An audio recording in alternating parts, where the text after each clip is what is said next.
Hello, everyone, and welcome to Tabor Talk. I'm your host, Michael Tabor. So, some people have said, like, Mike, you have all this knowledge.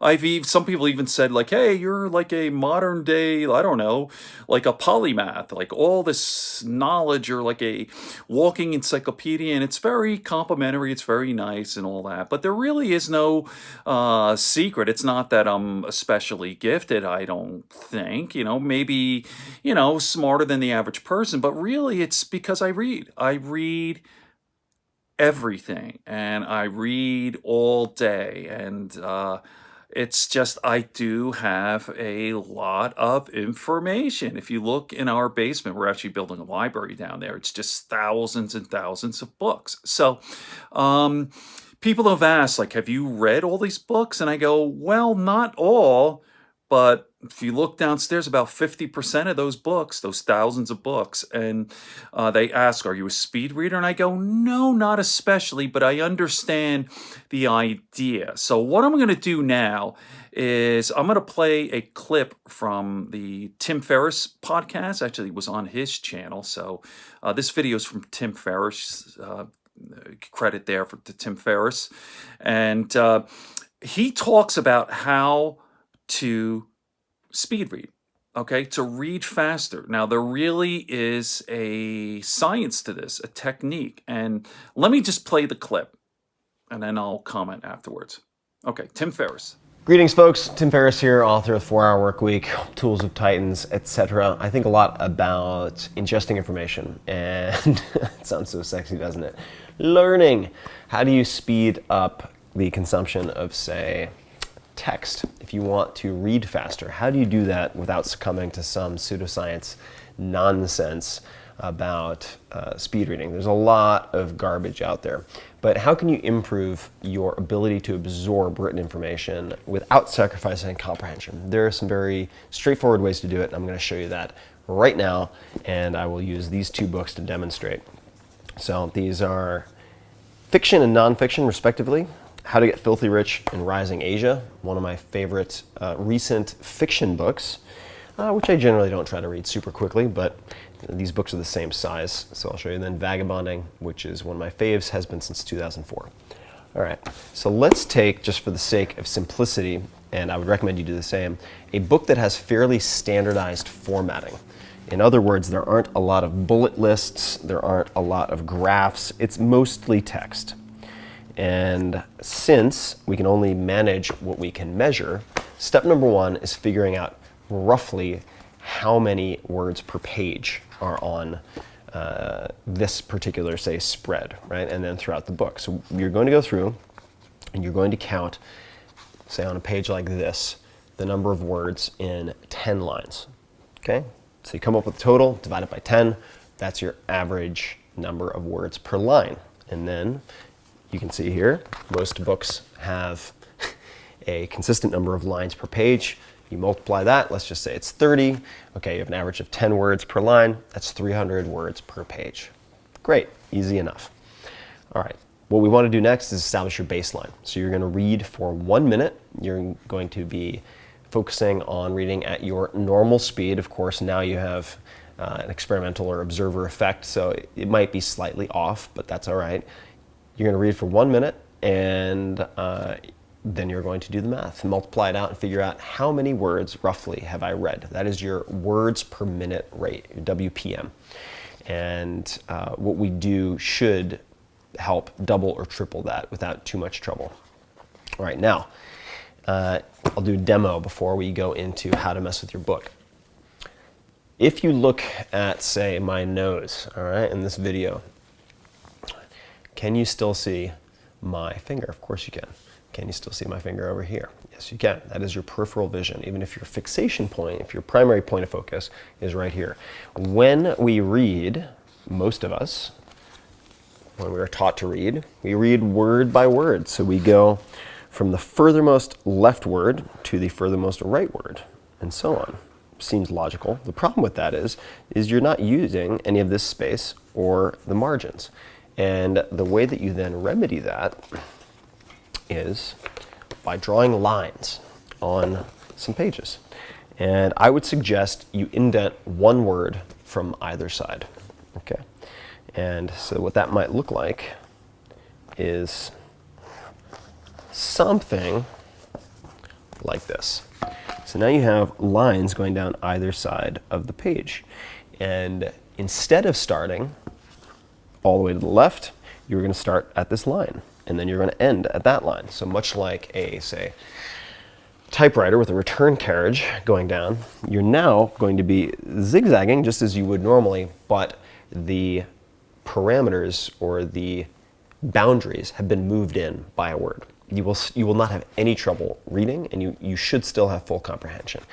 And if you do this for, say, 5 to 10 pages, then if you're not having any trouble whatsoever, you can indent by another word, and you can either use lines or you can spitball it, you can estimate it. And by doing this alone, just that, you can train yourself to get to the point where effectively you are very much focusing on the middle third of the page, and you're just dotting down the page left to right, and that in and of itself could easily double your reading speed without sacrificing comprehension.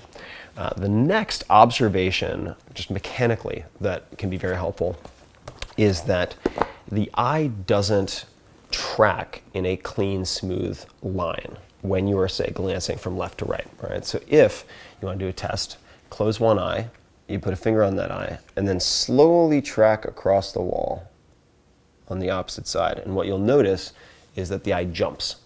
Right? And these are, I believe, I've never actually heard this said, I've only read it a million times, saccadic movements. The eye will jump from fixation point to fixation point. And you can see this with retina scanning and eye tracking, which I've seen a fair amount of just in psychological studies. I've been an experimenter and a subject, both at Princeton, where I did stuff actually in the lab of Danny Kahneman, who wrote Thinking Fast and Slow, incredible scientist, but I was just clicking space bars, looking at stuff on a screen, and then at UCSF and other places. How do we utilize that? What that means is when you're looking at a given page, your eye isn't moving smoothly across each line. It's fixation, fixation, fixation. So the less that we can regress, meaning bounce back or bounce up, you want to stay on that reliable forward path.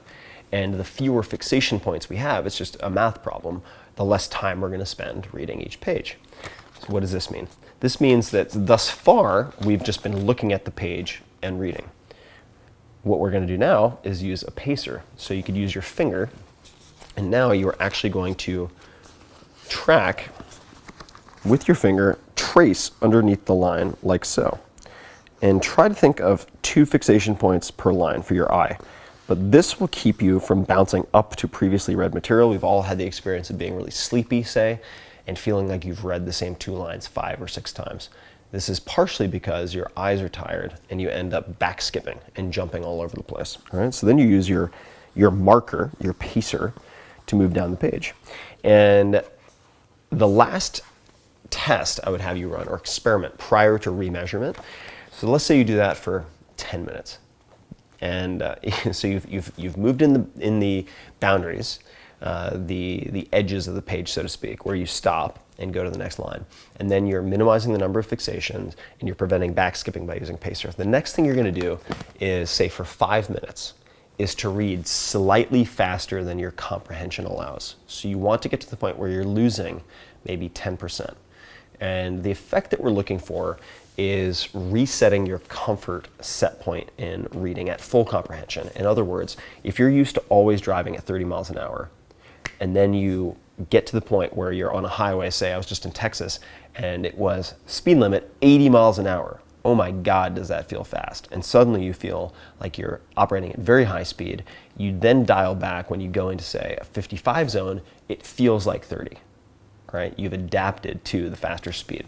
So for 5 minutes, just practice reading with slight comprehension loss, so a little bit faster than is comfortable. And then what I want you to do is retest your word per minute rate. So now you're going to use the bumping in from either side, you're going to use the pacer, and I want you to make sure that you have full comprehension.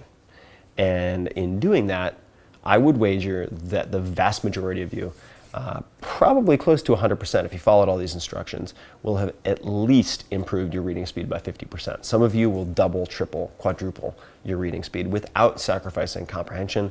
No voodoo, no magic involved. It's just understanding the mechanics of the eye, a little bit about about optical perception, and then recognizing how you can optimize that for the printed page.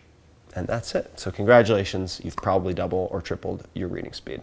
And for poetry, for fiction, you can always read slower, but now that you have a Ferrari instead of a Yugo, you can choose from a wider range of speeds. So there you have it. Have fun reading. I recommend both How to Get Filthy Rich in Rising Asia and Vagabonding, among many, many others. There's a world out there to explore, so I'll let you get to it.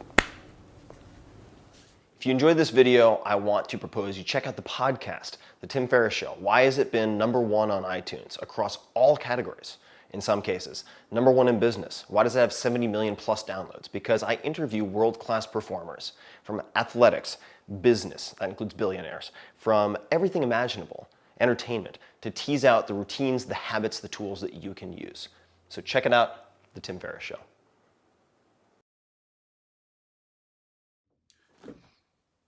Okay, so how awesome was that? So try it, I mean, a little bit of practice. When I saw the video, I tried and I was kind of confused. I'm like, oh, I don't know if this is even working. But I spent about 45 minutes, to be honest. And sure enough, my reading speed increased threefold, so tripled my reading speed without losing any comprehension. So how about Tim? Tim is amazing. I'm a huge fan of Tim. I left that little plug in at the end there. So I mean, there's a reason why Tim is #1. He's the best. Okay, good friends, good books, and a sleepy conscience. Peace, love, and understanding here on Taper Talk.